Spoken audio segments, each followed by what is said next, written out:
लगता है बड़े मालिक नहीं आएंगे। पंडित जी। ओम तत्सद्ये ब्रह्मोदितीय प्रार्धे श्री श्वेतवारा कल्पे जम्बू दीपे। बड़े मालिक आ गए।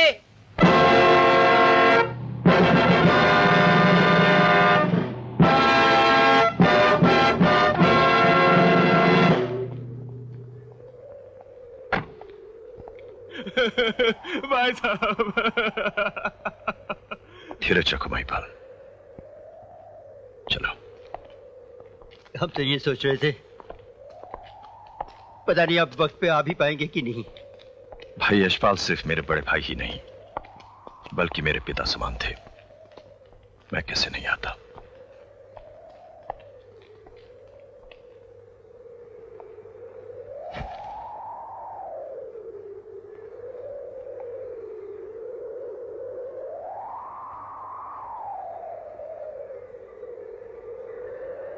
ओम तत्सद्ये ब्रह्मोदितीय प्रार्धे श्री श्वेतवारा कल्पे जम्बूदीपे भरतखंडे आर्यावर्तिक देशांतर्गते कलियुगे कलिप्रथम चरणे मम भ्राता मुख अग्नि समर्पयामि।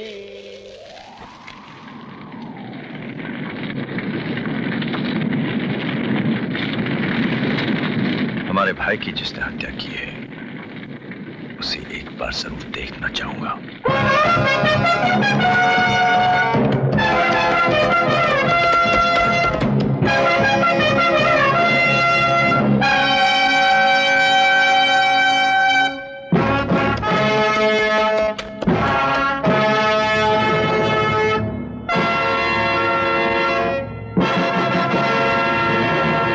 भाभी माँ, आप और यहाँ?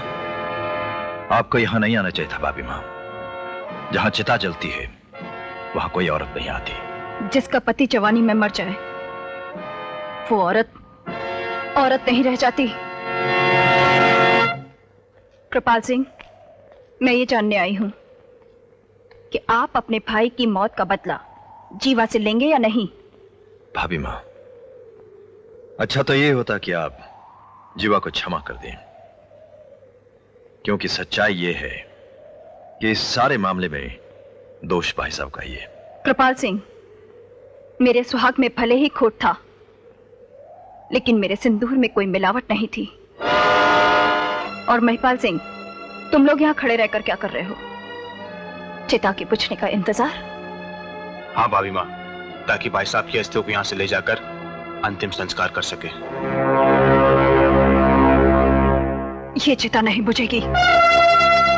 आज से मैं हवेली नहीं जाऊंगी, यहीं रहकर इस चिता को चलाती रहूंगी। ये चिता उस समय तक चलती रहेगी जब तक जीवा जिंदा है। अपने भाई की चिता देखकर भी आप लोगों के खून में उबाल नहीं आया तो हवेली जाकर चूड़ियां पहन लीजिए। बस भाभी माँ, बस। औरतों के तानों से तो बर्फ से भी शोले उठने लगते हैं, और फिर हम तो खानदानी महल पुत्र हैं। अगर आप हवेली नहीं जाएंगी तो हम भी अपने भाई की जलती हुई चिता की आग की कसम खाते हैं कि जब तक जीवा की मौत हम अपनी आंखों से देख न ले, हम आपके सामने कभी नहीं आएंगे, कभी नहीं। लिहाजा ये अदालत जीवा को दफा 302 के तहत उम्र कैद की सजा देती है।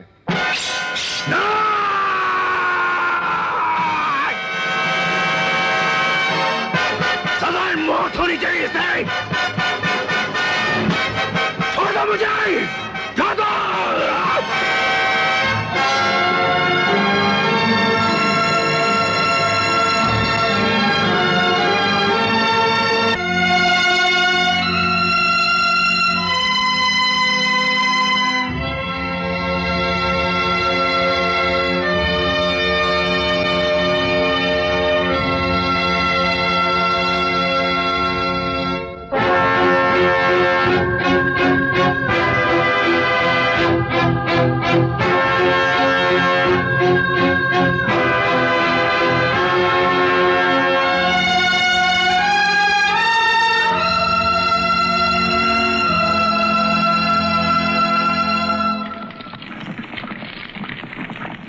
लोग जिस वंश में पैदा हुए हो, उस वंश के लोग मौत से आंखें मिलाकर बात करते हैं। फिर आज तुम लोगों की आंखें झुकी हुई क्यों हैं? आप चिंता मत कीजिए भाभी माँ, वो जेल में अपनी सजा पूरी नहीं कर पाएगी, उससे पहले ही मार दी जाएगी। मरना तो एक दिन सबको है, लेकिन मुझे उसकी मौत से पहले चाहिए। भाभी माँ ठीक ही कह रही थी कि उसे अदालत ले जाने से पहले काट देना चाहिए था। सांप तो घुस गया बिल में, अब लाठी पटकने से क्या फायदा। पोजीशन ये है कि जीवा जेल में है। अब हमें जो कुछ भी करना है बड़े सोच समझ के, बड़े आराम से करना होगा, समझ गए? प्रशांत, बताओ भाभी माँ के सामने क्या चीज जलती है? आग। आग नहीं, हमारे खानदान के नाम पर जलता हुआ दाग है, जिसे जल्द से जल्द किसी भी कीमत पर मिटा देना होगा। डॉक्टर शर्मा, तुम्हें जीवा को खत्म करना है। अगर आप बुरा ना माने तो एक बात पूछूं? पूछो। आपने एक डॉक्टर को जल्लाद बनाने के बारे में कैसे सोच लिया? इसलिए कि दुनिया में हजाम और डॉक्टर ही ऐसे होते हैं जिनके हाथों में उस्तरा होने के बावजूद भी हंसकर लोग उनके सामने गर्दन झुका देते हैं। मुझे सोचने के लिए कुछ वक्त दीजिए। बैठ जाओ डॉक्टर।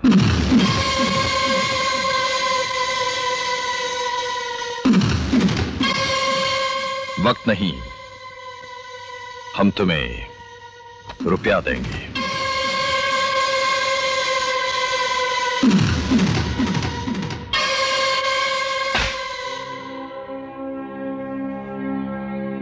मेरे हिसाब से जीवा का टाइम पूरा हो गया है, अब और कोई रास्ता नहीं है। बच्चे की डिलीवरी के लिए उसे हॉस्पिटल भेजना ही पड़ेगा। मैं बच्चे को यही जन्म दूंगी।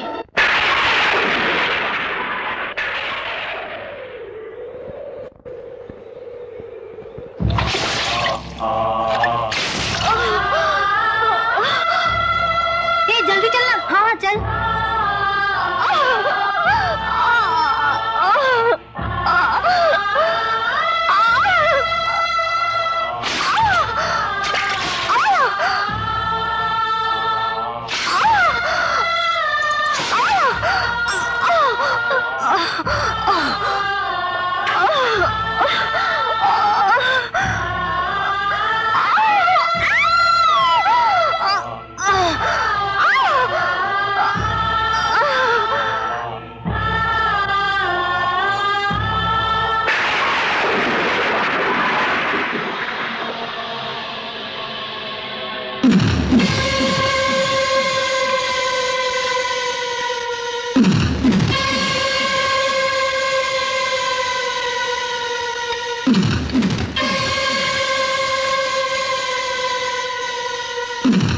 डॉक्टर शर्मा से कहना कि बच्चे की नाभि इस कैंची से काटे, ताकि मां बेटे दोनों के जिस्म में जहर एक साथ फैल जाए। कौन है ये? यही है वो सेंट्रल जेल का जेलर कपिल देव सिंह।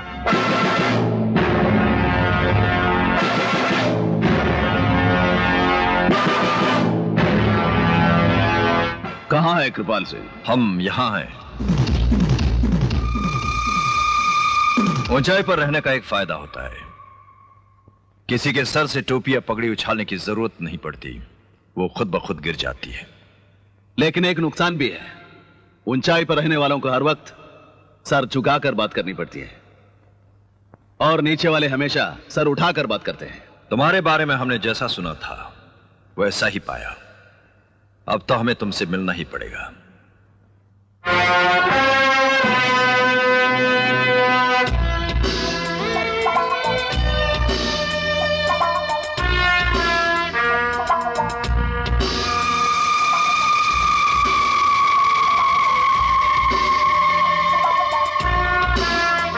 कैसा लगा तुमको हमारा ये महल? बहुत ही खूबसूरत, लेकिन लंबाई चौड़ाई में मेरी जेल से कम है। दूसरी बात यह है कि यहां कबूतर उड़ते हैं, जबकि मेरी जेल में मेरी मर्जी के बिना एक परिंदा भी पर नहीं मार सकता।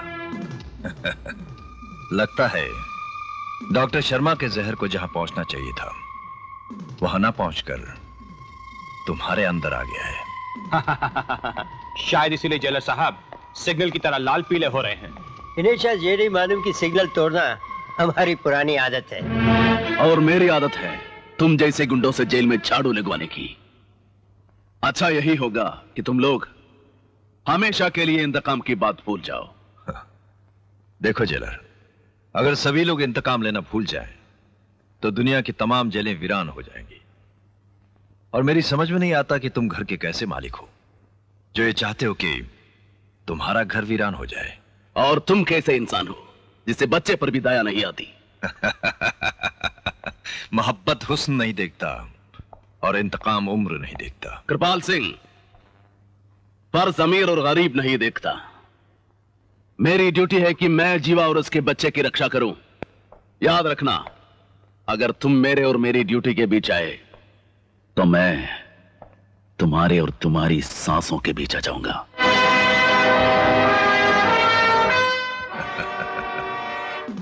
बदन पे खाकी वर्दी और कंधे पर चंद सितारे लग जाने के बाद अच्छा खासा आदमी दिन में ख्वाब देखने लगता है। मगर उसे नहीं मालूम कि ऊंचाई से पानी की धार भी गिरे तो पत्थर में सुराख हो जाता है।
महिपाल, खत्म कर दो उसे।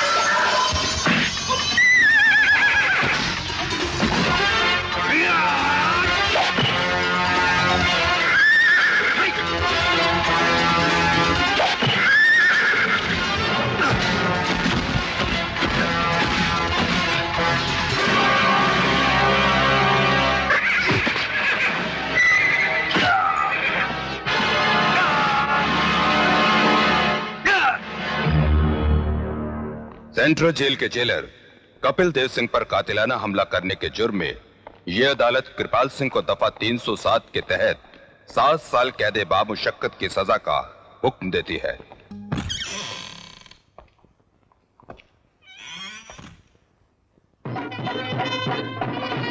फाइल को भाई साहब।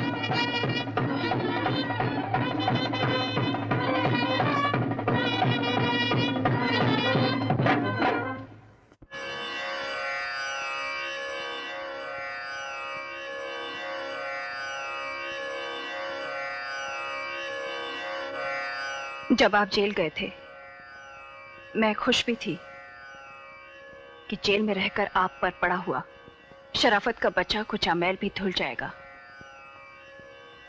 और वही हुआ। मैं बहुत खुश हूं।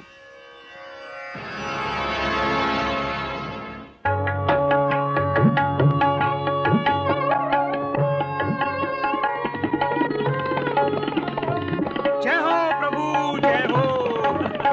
जाओ। नमस्कार प्रभु, नमस्कार। पहचाना आपने? 6 साल में इंस्पेक्टर से डीएसपी बन गया। अब आपकी सेवा में हाजिर हूं।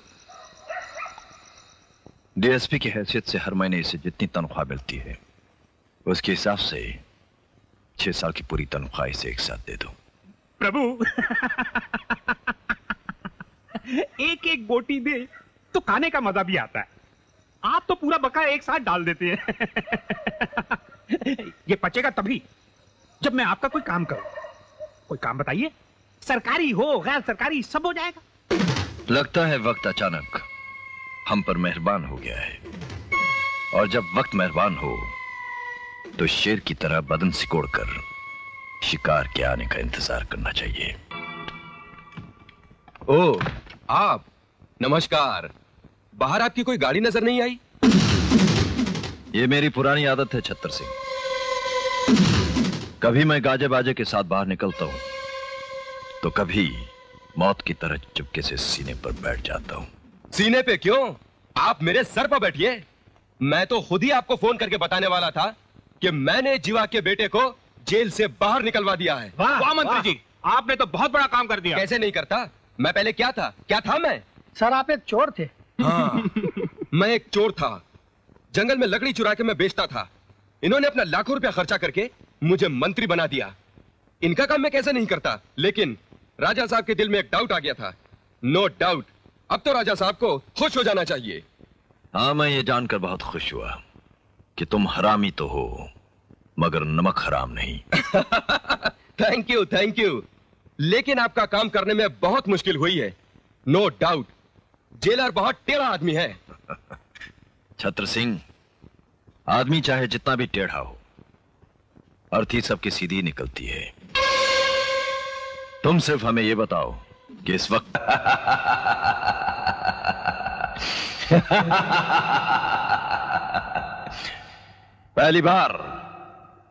पहली बार इस गुंबद के नीचे तुम एक अच्छी खबर लेकर आए हो कि गवर्नर जीवा से जेल में मिलने आने वाले हैं। हो सकता है कि उसके बच्चे पर तरस खाकर वो उसे रिहा भी कर दें। भगवान करे ऐसा ही हो। जल्द से जल्द वो उसे जेल से रिहा करें और हम उसे इस दुनिया से रिहा कर दें।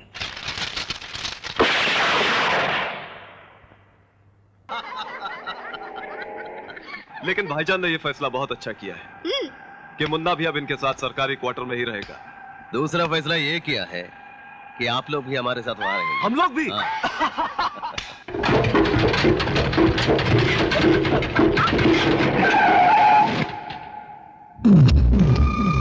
अंकल,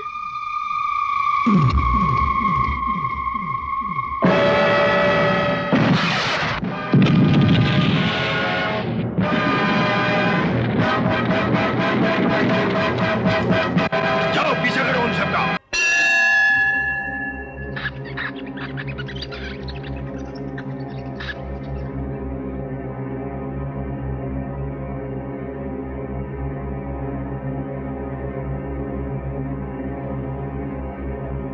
बहुत मुश्किल से इनको यहां तक ला सका हूं। भगवान, इनकी रक्षा करना। मैं इनको तेरे ही सहारे छोड़कर जा रहा हूं। भगवान, इनकी जरूर रक्षा करना।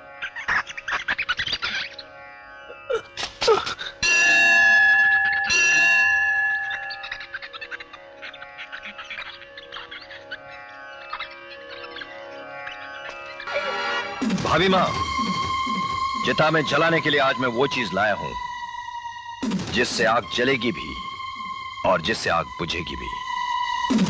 ऐसी कौन सी चीज लाए हैं? माधव सिंह,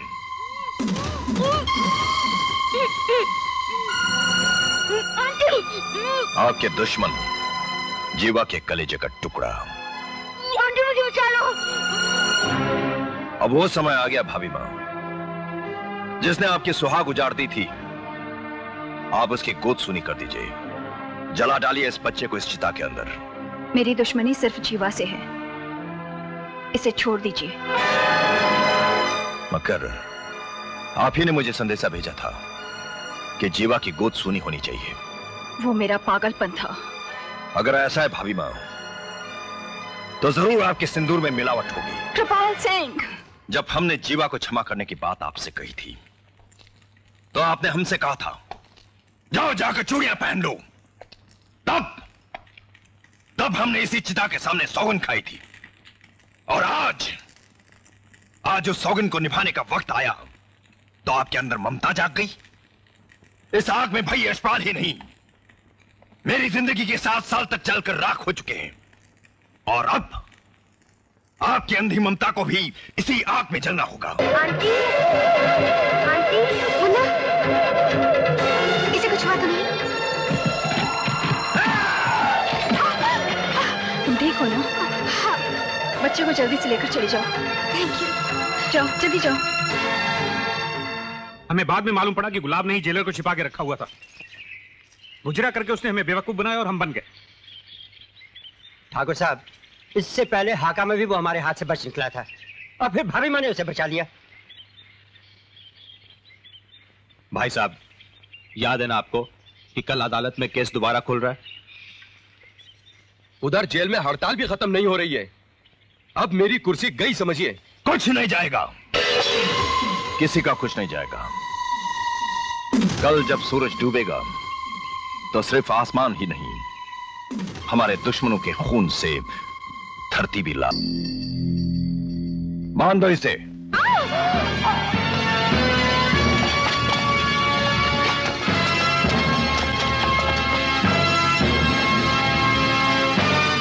जीवा, मेरे भाई यशपाल सिंह की चिता है ये, और ये वही जगह है जहां मैंने कसम खाई थी कि इसी चिता की आग में तुझे जिंदा जलाऊंगा। अदालत में पति के नाम पर मौत मांगने वाली, आज तुझे मौत मैं दूंगा। तुझे इस आग में जिंदा जलाकर मैं तुझे सती करूंगा। जालिम आदमी बहुत कंगाल होते हैं, वो मौत के अलावा और कुछ नहीं दे सकते। लेकिन मैं उनमें से नहीं। एक मौत की सजा तुम्हारे लिए बहुत कम है। मैं तुम्हें एक साथ कई मौतें दूंगा। सती करने से पहले विधवा को सुहागन बनाया जाता है। डाल दो इसमें रंग।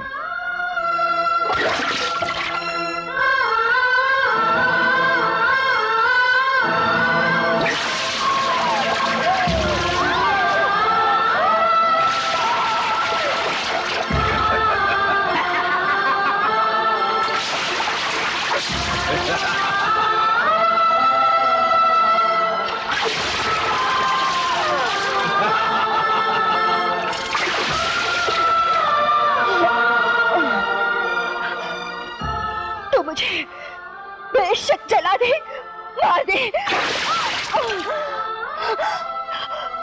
लेकिन एक विधवा के साथ ये अन्याय मत कर, ये अन्याय मत कर। और डालो।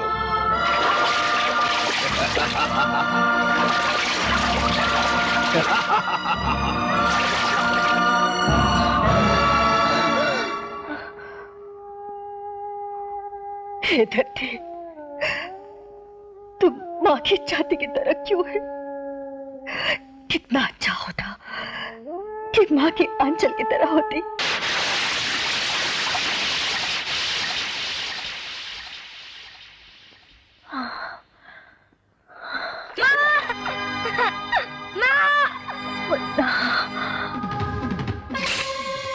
हसिया से काटी थी ना मेरे भाई की गर्दन, हाँ?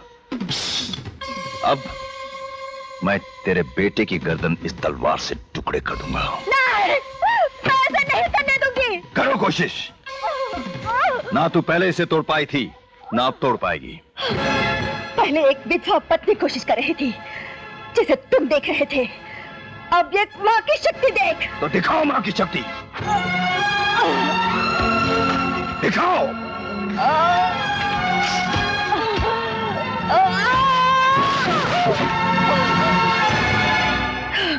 देखिए, एक माँ की शक्ति। ले जाओ उसे चिता के पास।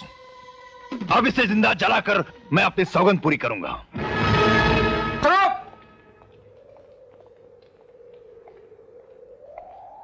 अच्छा हुआ आप दोनों आ गए। फांसी के वक्त भी आप दोनों मौजूद रहते हैं।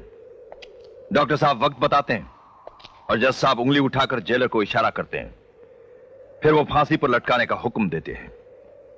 वो मौत का तमाशा तो आप लोगों की मर्जी से होता है, लेकिन आज की मौत का तमाशा मेरी मर्जी से होगा। बैठो।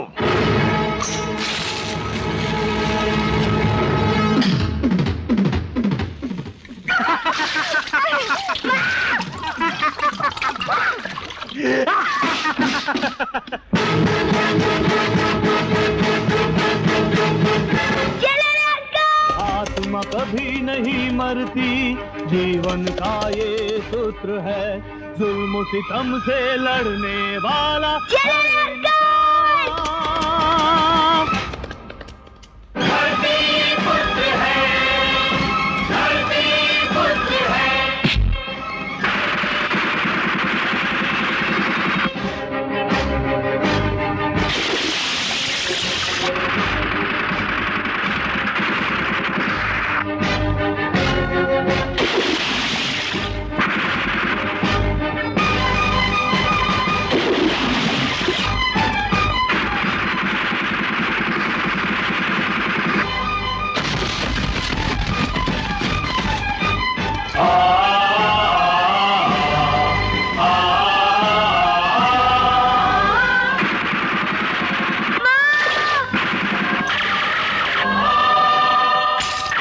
लोग अर्थी कांधे पर उठाते हैं, लेकिन मैं तेरा कफन कांधे पर लाया हूं। हाँ कृपाल सिंह, यह है तेरा कफन।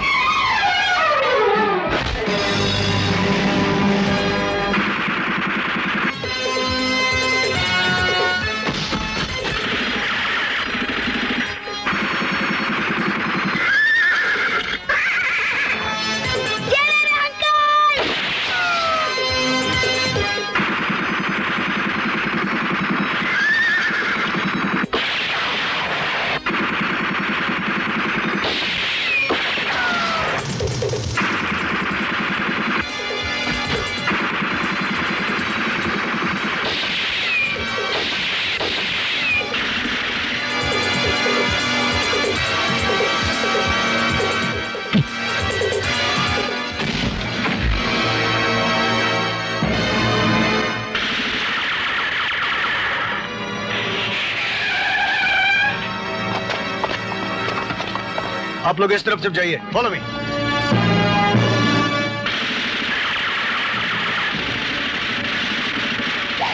महिपाल,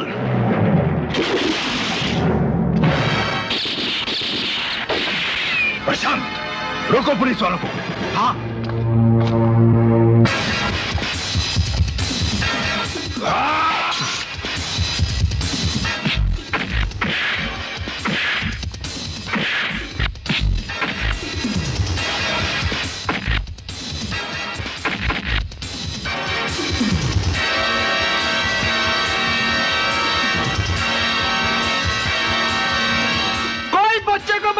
कोई बच्चे को बचाओ।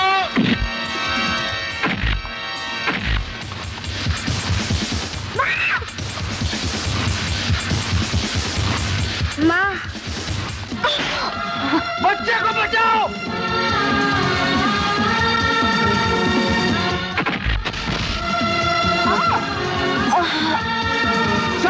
Save him!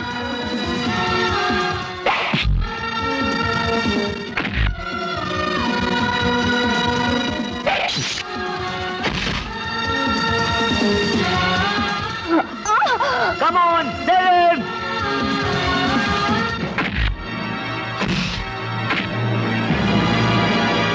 जाना! कृपाल सिंह जिंदा रहा तो बच्चे को मार डालेगा। छोड़ना मत। हाँ, उसे छोड़ना मत। उसे छोड़ना मत।